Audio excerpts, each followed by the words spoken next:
সমস্ত সনাতনী হিন্দুদের এক ছাতার তলায় আসার বার্তা মিঠুন চক্রবর্তী আসানসোলের কুলটিতে।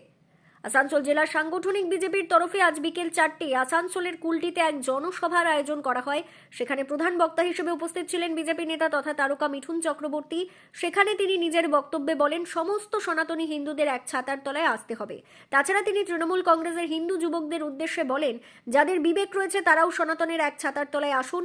আজকের এই জনসভায় মিঠুন চক্রবর্তী ছাড়া উপস্থিত ছিলেন আসানসোল দক্ষিণের বিধায়িকা অগ্নিমিত্রা পল, কুলটির বিধায়ক ডক্টর অজয় পোদ্দার, বিজেপি নেতা কৃষ্ণা প্রসাদ সহ অনেকে।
কোনো উন্নয়ন নেই, কোনো কলকারখানা নেই, কোনো কিছুই নেই, না বিদ্যা আছে, না স্বাস্থ্য আছে।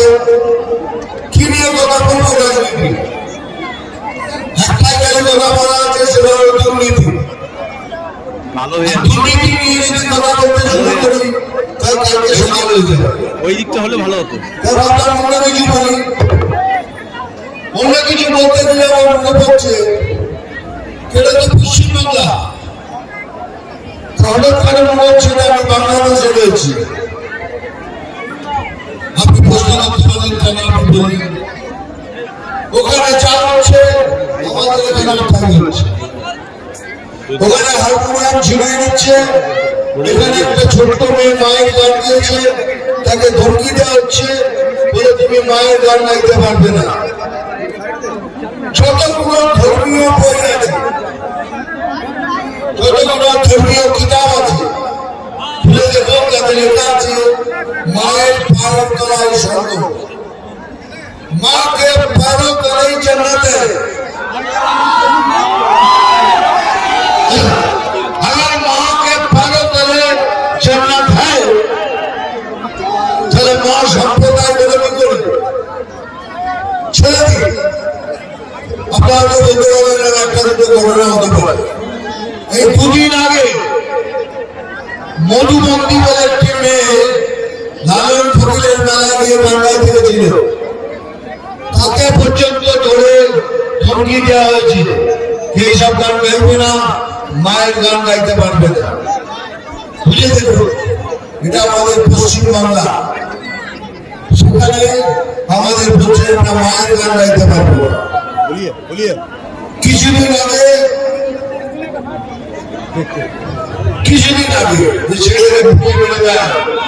হিন্দু জাগরণ মঞ্চ থেকে একটা প্রতিবাদ করা হয়েছিল, তাতে পুলিশের লাঠি চার্জ করে তরুণীকে আহত করেছে, 18 জনকে গ্রেপ্তার করেছে, তার মধ্যে 7 জন মহিলা ছিল। তাহলে আমরা প্রতিবাদও করতে পারবো না। আমাদের হিন্দুদের উপর যদি আঘাত হলে তার প্রতিবাদও করতে পারবো না। আপনি পারবেন না। তাহলে এই ধরনের আদেশ উপর থেকে সবাইকে দেওয়া হয়েছে। বিজেপি মুসলমানের বিরুদ্ধে নয়, আবার বলছি, বিজেপি মুসলমানের বিরুদ্ধে নয়, বিজেপি ভারতীয় মুসলমানের বিরুদ্ধে নয়। কিন্তু বিজেপি যারা ভারতে থেকে ভারতের ক্ষতি করে, ক্ষতি ভাবে, সেই সব মুসলমানের বিরুদ্ধে। সেটা হলো একমাত্র ব্যাপার। আর তাদের দিয়ে আমাদের সরকার তাদের প্রমোশন দিচ্ছে, তাদের দিয়ে পুরস্কার দিচ্ছে, তাদের দিয়ে সব কাজ করাচ্ছে। যদি আমার কথা বিশ্বাস না হয় তাহলে যান, কিছুদিন আগে হুমায়ুন কবির সাহেব বলেছিলেন যে আমরা 70% মুসলমান, 30% বাঙালি আছি, আমি 30% হিন্দুদের কেটে ভাগীরথী জলে ভাসিয়ে দেব। তার উত্তরে আমি বলেছিলাম চিফ মিনিস্টার কিছু বলবেন, যেসব কথা বলতেনি কিন্তু কিচ্ছু বলেন, আমি বলেছিলাম। কিন্তু আজকে দেখুন, এই কালকে অথবা পরশু দিনে এবিপি আনন্দে দেখুন, সেখানে সুমন দা বলছেন যে হুমায়ুন দা আপনি যেসব কথা বলছেন সেগুলো সাংঘাতিক, মারাত্মক। 70% মুসলমান, 30% মুসলমানকে কেটে ভাগীরথী জলে ভাসিয়ে দেবে। তার উত্তরে হুমায়ুন দা কি বলেছেন জানেন? উনি বলেছেন এসব আমাকে নেত্রী বলেছে বলতে। ভাবতে পারেন?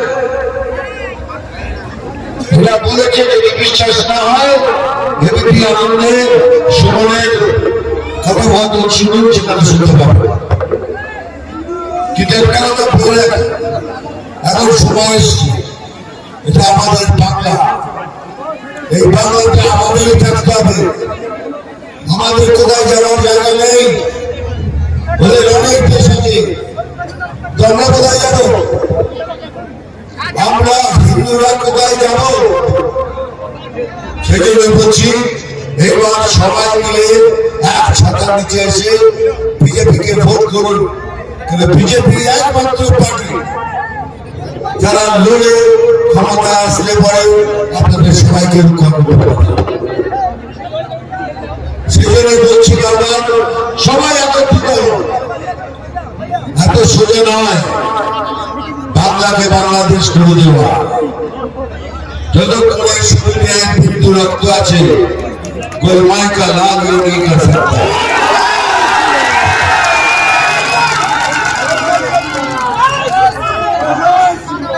আমার মতো অনেকেই আছে এই কথাটা জলদি বলতে পারে। আপনি কাশ্মীর ফাইলস পিকচার তো দেখি হবে, ওখানে কি হয়েছে কাশ্মীরে? কাশ্মীরে হিন্দু ব্রাহ্মণদের ওখান থেকে তাড়িয়ে দেওয়া হয়েছে, ওখান থেকে তাড়িয়ে দেওয়া হচ্ছে। কাজ যদি সেই ঘটনা আমাদের সাথে হয় তাহলে আমরা কোথায় যাব? কোথায় যাব? আমরা সব জায়গায় গালাগালি চলছে। এই জন্য বলছি, আবার বলছি, সবাই একসাথে হয়ে লড়বেন, একটা ভোটও যেন দিতে না পড়ে। আমি তাকে দীপ্তদাকে বলছি, আমাদের প্রেসিডেন্টকে লড়ুন, আমরা 7টা থেকে 7টা সিটি পাবো।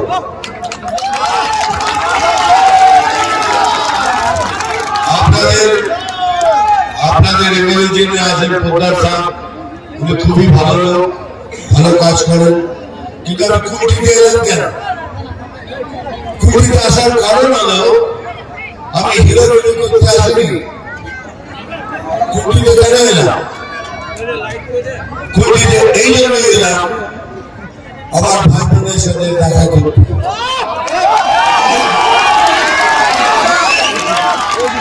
আমার ভাই বোন বন্ধু, আমি তাদের তবু দেখা করতে পারি।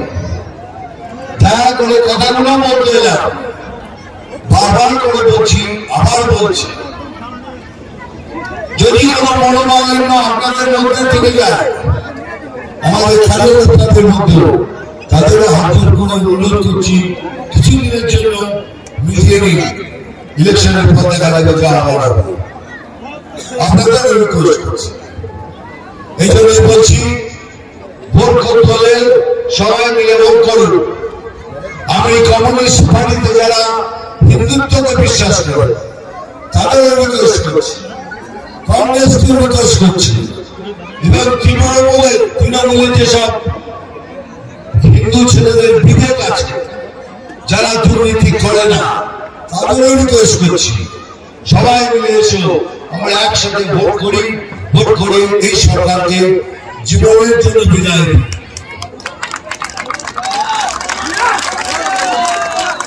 এই যে 1000 টাকা লক্ষ্মী ভান্ডার,